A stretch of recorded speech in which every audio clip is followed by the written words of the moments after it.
Halo sahabat Donghua, kali ini kita akan membawakan alur cerita BTTH. Cerita dan video ini diambil dari Forgotten Kid. Tanpa banyak basa-basi, mari kita simak alur ceritanya. Di episode sebelumnya, Lin Ying memberi kabar kepada Sun Er tentang keberadaan Xiaoyan di daratan tengah. Sun Er segera berbalik dan turun di puncak gunung. Dia lalu berkata, "Beri perintah agar aku meninggalkan alamku saat ini," ucap dari Sun Er. Sementara itu Xiaoyan dan Lin Yan melesat di langit. Lin Yan lalu berkata, "Kita sekarang berada di perbatasan wilayah utara. Ada sebuah kota bernama Sky Mantle. Tidak jauh dari sini. Ada sebuah lubang spasial yang mengarah ke daratan tengah di sana," ucap dari Lin Yan. Lin Yan kembali berkata, "Tetapi kamu harus menyembunyikan penampilanmu.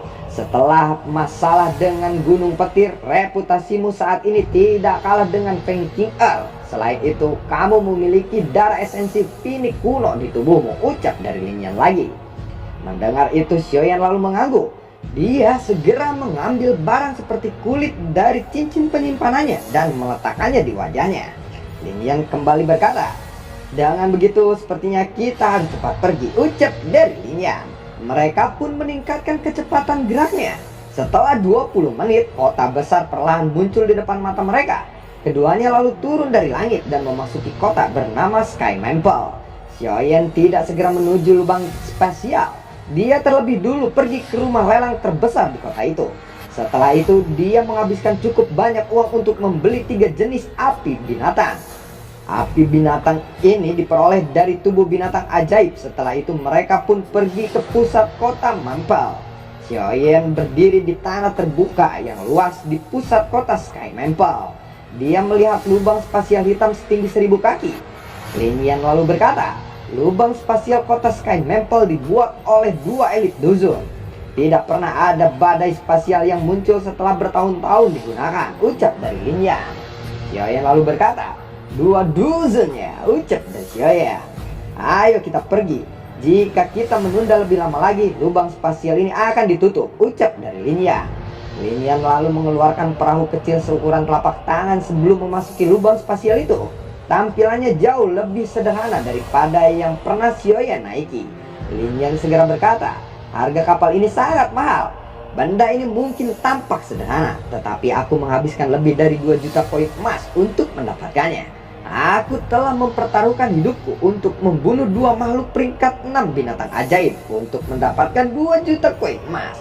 Teknik agility duo yang aku kuasai diperoleh dari tempat itu. Mungkin terlihat jelek saat digunakan, tetapi skill agility ini berada di level menengah ke atas," ucap dari Lin Yan. "Seperti apa teknik duo agility itu?" tanya dari Xiaoyan. Lin Yan lalu menjawab, "Bebek kelelawar menghindari langkah api," ucap dari Lin Yan. "Itu teknik duo agility yang cukup bagus. Dengan teknik ini kemungkinan beberapa binatang 6 dohuang tidak akan dapat menyakitimu," ucap dari Xiaoyan. "Teknik ini juga memiliki metode Qi yang dikenal sebagai metode kelelawar api," ucap dari Lin Yan. Sementara itu antrian lubang spasial pun telah mencapai giliran mereka. Mereka berdua pun segera melangkah maju dan memasuki lubang spasial itu. Xiaoyan duduk di kapal, sementara Lin Yan duduk di depan. Dia mengendalikan laju kapal saat ini. Ada cukup banyak kapal berbagai ukuran di sekitaran mereka.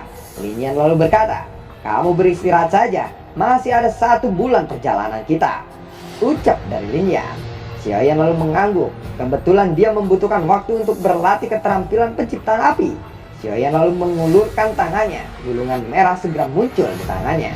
Gulungan itu adalah gulungan keterampilan penciptaan api yang diperoleh Xiaoyan dari lembah api iblis. Xiaoyan perlahan membuka gulungan itu. Kekuatan spiritualnya segera memasukinya. Sejumlah besar informasi tentang metode pelatihan dari keterampilan penciptaan api ini lalu muncul di kepalanya.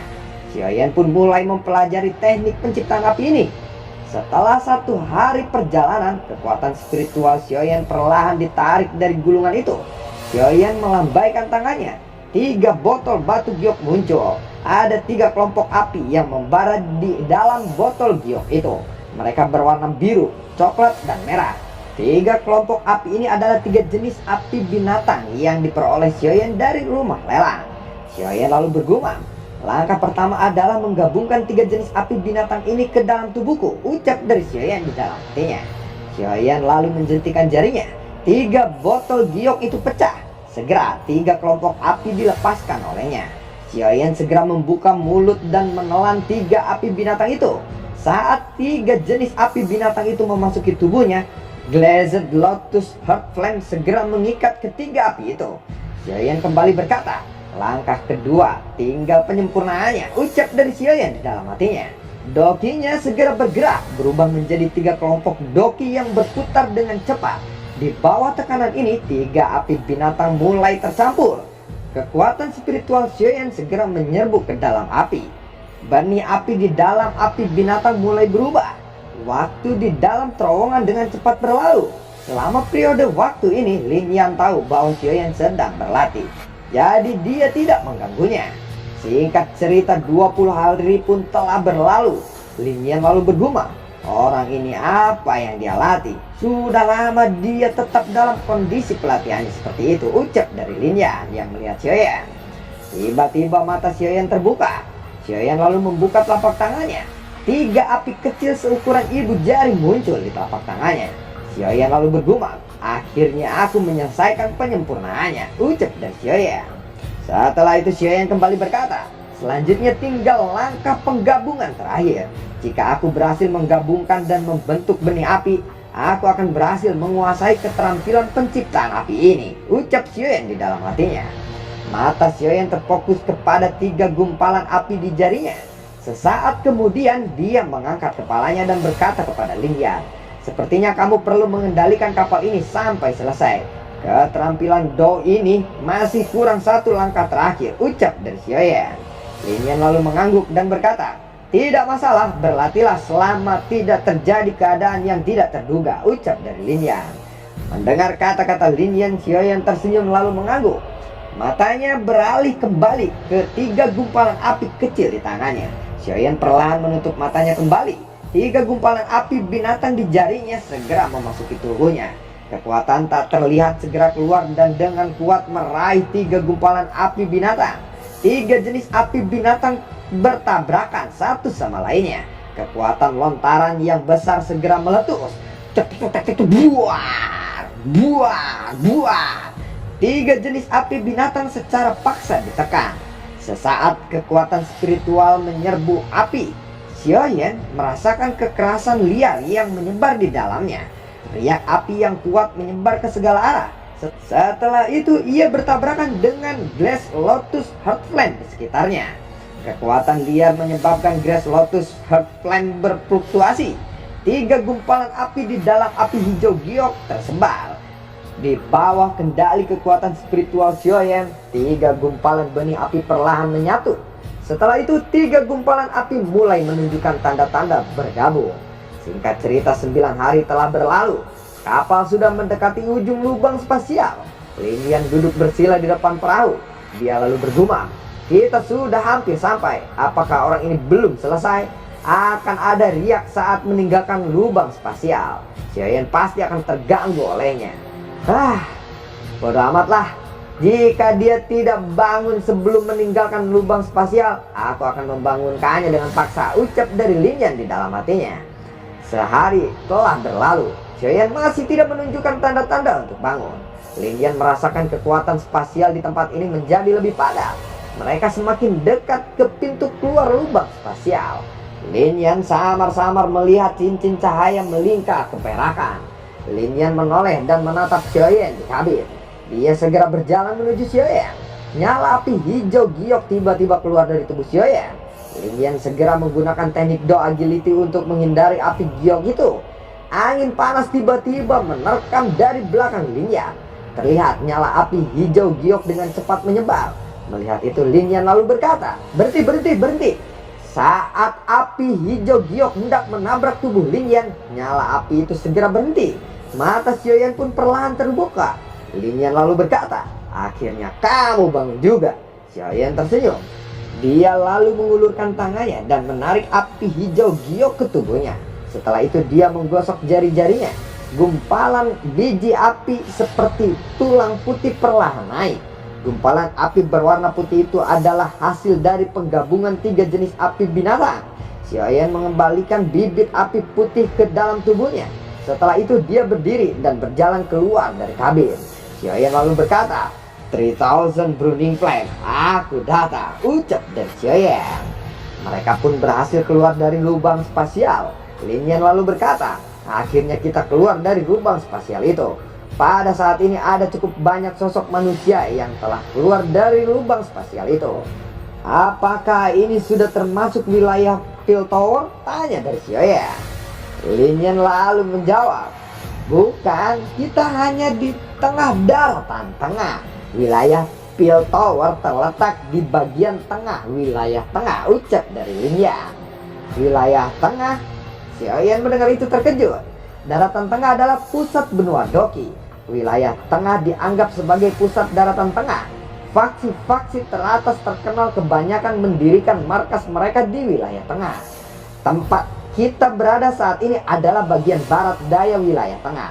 Faksi yang paling terkenal di daerah ini adalah Lembah Suara dan Lembah Api Membara. Kedua faksi besar ini adalah penguasa di sekitaran sini, ucap dari Lin Yan. Lembah Api Membara, ucap Xiaoyan sedikit terkejut. Ada api surgawi yang disebut 9 naga api petir di dalam lembah api mendara itu, ucap dari Lin Yan. Xiaoyan mendengar itu hanya tersenyum. Xiaoyan kembali bertanya, seberapa jauh tempat ini ke wilayah Pil Tower? Tanya dari Xiaoyan. Lumayan jauh, tetapi ada banyak lubang spasial jarak pendek di wilayah tengah. Kita akan bisa mencapai wilayah Pil Tower dalam 6 hingga 7 hari saja.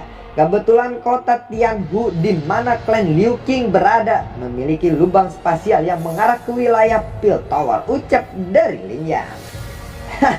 Sudah lama aku tidak bertemu dengan Liu Qing. Aku ingin tahu seperti apa dia sekarang, ucap dari Xiaoyan. Liu Qing sekarang adalah kepala klan. Bakat pelatihannya lebih baik dariku. Terakhir kali aku bertemu, dia sudah mencapai level bintang 3 doang. Sekarang kemungkinan dia telah mencapai level bintang 7 doang. Kalau begitu kita segera pergi. Dengan kecepatan kita seharusnya bisa mencapai kota Liu Qing dalam waktu 1 hari saja, ucap dari Lin Yan. Mendengar itu Xiaoyan lalu mengangguk. Mereka pun segera melesat ke langit. Dengan kecepatan Xiaoyan dan Lin Yan, mereka sampai ke kota Tianhuang dalam waktu 1 hari. Mereka samar-samar bisa melihat garis besar kota Tianhuang. Selama di perjalanan, Xiaoyan secara singkat mencari pegunungan yang dia lewati. Ia memperoleh 2 jenis api binatang lagi. Xiaoyan lalu menggabungkan 2 jenis api binatang ini ke dalam api pengubah kehidupan. Xiaoyan bisa merasakan benih api secara bertahap tumbuh dengan kuat. Xiaoyan lalu bertanya, apakah ini kota Tianhuang yang kamu sebutkan tadi? Tanya dari Xiaoyan. Lin Yan lalu mengangguk dan berkata, ini adalah wilayah lembah api membara. Kamu harus berhati-hati saat melakukan sesuatu di sini. Hindari menggunakan Skyfire 3 Mysterious Charge, ucap dari Lin Yan. Xiaoyan lalu tersenyum dan mengangguk. Xiaoyan lalu berkata, kalau begitu ayo kita pergi sekarang, ucap dari Xiaoyan. Melihat banyak orang berlalu lalang di bawah, mereka berjalan menyusuri beberapa jalan panjang dan berbelok-belok sebelum akhirnya rumah besar muncul di depan mata mereka. Ada beberapa penjaga dengan senjata di tangan mereka di luar rumah besar itu. Melihat itu Xiaoyan bertanya, kenapa begitu banyak sekali penjaga di siang hari seperti ini? Tanya dari Xiaoyan. Lin Yan lalu berkata, sepertinya ada sesuatu yang salah. Tunggu sebentar, ucap dari Lin Yan. Lin Yan lalu bertanya pada seseorang, teman, bolehkah aku tahu apa yang terjadi di kota Tianhuang ini? Kenapa klan Liu bertingkah seperti ini? Tanya dari Lin Yan. Orang itu lalu menjawab, kamu datang dari tempat lain ya? Saat ini klan Liu dan klan Cheng sedang melakukan hak pengelolaan lubang spasial, ucap dari orang itu. Xiaoyan lalu berkata, ayo kita pergi ke tengah kota dan melihatnya. Lin Yan lalu mengangguk. Mereka pun dengan cepat berjalan ke tengah kota. Di tengah kota Tianhuang adalah area yang sangat luas yang terbuat dari batu hijau. Sebuah platform batu terletak di tengah lapangan terbuka. Di atasnya ada lubang spasial yang sangat besar. Saat ini area di sekitar tanah terbuka dipadati oleh orang-orang. Tiba-tiba terdengar suara. Cheng Yao, lubang hitam seharusnya dikelola oleh klan Liu tahun ini. Apa maksudmu dengan tindakanmu hari ini? Tanya dari Liu King. Ada dua pria tua berambut putih di belakang Liu King. Selain itu ada sosok cantik yang berdiri di sampingnya. Wanita itu menggunakan pakaian merah. Wanita itu adalah Liu Fei. Liu King, jika kita membicarakannya, kamu satu generasi lebih muda dariku. Kamu harusnya tidak berbicara tidak sopan kepadaku, ucap dari pria paruh baya. Suara tua tiba-tiba terdengar. Ada pesan terbaru dari lembah menara api membara. Terlihat seseorang lelaki tua berjubah merah berdiri. Ada cukup banyak bintik-bintik berwarna merah di wajahnya. Dia adalah Penetua Chiao. Penetua Chiao lalu berkata, kepala lembah telah memberi perintah. Dia membutuhkan beberapa alkemis tingkat tinggi untuk pergi ke lembah api membara untuk membantunya memurnikan pil obat. Tetapi hingga saat ini ia belum menemukan orang yang cocok. Oleh karena itu, ia telah mengeluarkan perintah. Setiap klan yang dapat menemukan alkemis tingkat tinggi akan mendapatkan hak pengelolaan lubang spasial selama 3 tahun. Klan Cheng telah menemukan alkemis tingkat 6 yang telah diakui oleh Menara Pil. Jika klan Liu juga dapat menemukan dan mengundangnya untuk pergi ke lembah api membara, lubang spasial akan diberikan kepada klan Liu, ucap dari Penetua Chiao. Liu King lalu berkata, seseorang alkemis tingkat 6. Penetua Chiao, ini terlalu mendadak. Bisakah kamu memberi klan Liu waktu beberapa hari? Kami pasti akan berusaha menemukan alkemis tingkat 6 itu, ucap dari Liu King. Penetua Chiao lalu menggelengkan kepalanya dan berkata, ini adalah perintah yang diberikan oleh kepala lembah. Jika klan Liu gagal mengundang alkemis tingkat 6 hari ini, kamu akan menyerahkan hak pengelolaan lubang spasial kepada klan Cheng, ucap dari Penetua Chiao. Liu Feng lalu berkata, orang tua ini pasti sudah disuap oleh klan Cheng, ucap dari Liu Feng. Liu King menoleh kepada dua sesepuh dan berkata, apa yang harus kita lakukan sekarang? Tanya dari Liu King. Kedua sesepuh lalu berkata, kita juga samar-samar mendengar informasi tentang lembah api membara yang sedang mencari alkemis tingkat tinggi. Tetapi kita tidak perlu memperhatikannya. Sepertinya Fei Er benar. Seseorang pasti telah memberitahu klan Cheng sebelumnya, ucap dari kedua sesepuh. Cheng Yao lalu berkata, serahkan saja hak pengelolaan lubang spasial ini. Jika aku berhasil di masa depan, aku mungkin akan membagi beberapa keuntungan kecil untuk dinikmati oleh klan Liu, ucap dari Cheng Yao. Liu King lalu berkata, sialan, ayo kita pergi. Liu King berbalik dan segera pergi. Tiba-tiba terdengar suara, Liu King, ini tidak seperti dirimu. Apakah kamu akan menyerah begitu saja? Ucap dari suara itu. Mendengar itu Liu King terkejut dan berkata, Lin Yang, lupakan saja, kamu bukan alkemis tingkat 6 dan tidak dapat membantuku kali ini, ucap dari Liu King. Aku mungkin tidak dapat membantumu, tetapi dia bisa, ucap dari Liu King menunjuk ke atas. Terlihat seorang pemuda mengapung di udara, mendarat dengan lembut ke tanah. Melihat itu kelompok Liu King serentak berkata, Elit Dozong. Sosok itu adalah Xiaoyan. Xiaoyan lalu berkata, Liu King, sudah lama tidak bertemu. Apakah kau baik-baik saja? Tanya dari Xiaoyan. Mendengar itu Liu King lalu berkata, kamu Xiaoyan? Tanya Liu King. Bintang 7 dohuang ya? Tidak buruk, kamu jauh lebih kuat daripada Lin Yan, ucap dari Xiaoyan. Sepertinya kamu sudah menembus kelas Dozong ya? Ucap dari Liu King. Aku hanya beruntung, ucap dari Xiaoyan.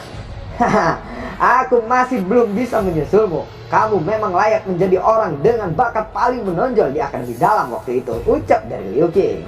Hei, kalian semua tidak menungguku saat kalian pergi saat itu. Aku pikir sesuatu telah terjadi kepada kalian, ucap dari Xiaoyan. Lin Yan bilang kamu telah membalas dendam. Tidak ada gunanya bagi kami untuk tinggal lebih lama lagi. Oleh karena itu kami membentuk kelompok dan segera meninggalkan kekaisaran Jiama. Oh ya, kenapa kamu di sini? Tanya dari Liu King. Aku harus pergi ke wilayah Pil Tower. Kota Tianhuang memiliki lubang spasial yang mengarah ke sana, bukan? Jadi aku datang ke sini, ucap Xiaoyan. Oh, begitu ya. Besok lubang spasial akan dibuka sekali lagi. Aku akan membantumu menyiapkan barang-barangnya, ucap dari Liu King. Liu Fei berkata, sekarang giliran klan Cheng untuk mengelola lubang spasial. Saudara sepupu, mereka hanya akan mempersulit kamu jika kamu menunjukkan dirimu saat ini, ucap dari Liu Fei. Mendengar itu, Xiaoyan segera bertanya, apa yang terjadi? Apakah kamu membutuhkan bantuanku? Tanya dari Xiaoyan. Liu Qing lalu berkata, tidak ada, hanya ada masalah kecil. Mari kita kembali dulu, ucap dari Liu Qing. Aku tidak pernah mengatakan kata-kata seperti itu saat kamu mengikutiku ke Kekaisaran Jiama, ucap dari Xiaoyan. Ini bukan Kekaisaran Jiama. Jika kamu ikut campur, kemungkinan kamu akan berakhir dengan beberapa masalah di sini, ucap dari Liu Qing. Lin Yan lalu berkata, Liu Qing, kamu benar-benar meremehkan Xiaoyan. Dia baru saja berjuang keluar dari Paviliun Angin Petir. Bahkan kepala Paviliun Utara Petir Angin Feng Tian tidak bisa melakukan apa-apa kepadanya, ucap dari Lin Yan. Xiaoyan lalu berkata, jangan dengarkan dia. Aku baru saja turun dari Gunung Petir dan memiliki dendam dengan Paviliun Petir Angin. Tetapi itu sudah diselesaikan sekarang, ucap dari Xiaoyan. Liu Qing lalu menghela nafas lega dan berkata, ini adalah masalah yang disebabkan oleh lubang spasial ini. Awalnya giliran klan Liu untuk mengendalikan lubang cacing spasial ini. Tetapi lembah api membara menggunakannya sebagai alat tawar-menawar untuk menemukan alkemis tingkat tinggi, ucap dari Liu Qing. Kenapa lembah api membara mencari alkemis tingkat tinggi? Tanya dari Xiaoyan. Aku tidak tahu pasti, tetapi dikabarkan bahwa kepala lembah api membara ingin memurnikan pil obat yang membutuhkan bantuan beberapa alkemis tingkat tinggi, ucap dari Liu Qing. Oh, berarti selama kamu memiliki seseorang alkemis yang tingkatnya lebih tinggi dari orang tua itu, lubang cacing ini akan dikembalikan ke klan Liu, tanya dari Xiaoyan. Liu Qing lalu mengangguk. Xiaoyan perlahan melangkah maju dan menangkupkan tangannya ke arah pria tua berjubah merah. Dia lalu berkata, klan Liu belum mengakui kekalahannya, jangan dulu menyerahkan lubang spasial ini, ucap dari Xiaoyan. Penatua Qiu lalu berkata, kalau begitu silakan undang alkemis yang ditemukan oleh klan Liu. Jika alkemis klan Liu temukan lebih kuat daripada Grandmaster Q, hak pengelolaan lubang cacing ini akan menjadi milik klan Liu lagi, ucap dari penatua Qiu. Kalau begitu izinkan aku untuk bersaing dengan Grandmaster Qiu saat ini. Bagaimana? Tanya dari Xiaoyan. Kamu adalah seorang alkemis yang diundang klan Liu? Tanya dari penatua Qiu. Zheng Qiu melihat ini, dia lalu berkata, mungkin aku tidak dapat bersaing denganmu dalam hal doki, tetapi dalam keterampilan alkemis, kamu tidak akan mampu untuk mengalahkanku, ucap dari Zheng Qiu. Xiaoyan lalu berkata, bagaimana cara kita bersaing sekarang? Haruskah kita memperbaiki pil obat tingkat tinggi di sini? Tanya dari Xiaoyan. Tidak perlu, aku tidak punya banyak waktu untuk dihabiskan bersamamu saat ini. Karena kamu juga seorang alkemis, kamu juga pasti menyadari pentingnya kekuatan spiritual bagi seseorang alkemis. Kalau begitu kita akan bersaing dalam hal kekuatan spiritual karena kamu berasal dari generasi yang lebih muda. Aku mengizinkanmu untuk menyerang terlebih dahulu. Selama kamu bisa memaksaku kembali dengan kekuatan spiritualmu, aku akan menganggapmu sebagai pemenangnya, ucap dari Zheng Qiu. Zheng Qiu lalu melambaikan tangannya. Teriakan terdengar. Mulai! Xiaoyan perlahan mengangkat tangannya. Kekuatan spiritual yang agung segera menyapu dari langit seperti badai. Ekspresi Zheng Qiu lalu memucat setelah melihat kekuatan Xiaoyan. Lalu bagaimana kelanjutan ceritanya? Akankah Xiaoyan berhasil memenangkan pertandingan ini? Yang pastinya sih pasti menang sih. Terima kasih telah menyimak video ini dari awal sampai akhir ya. Sampai jumpa.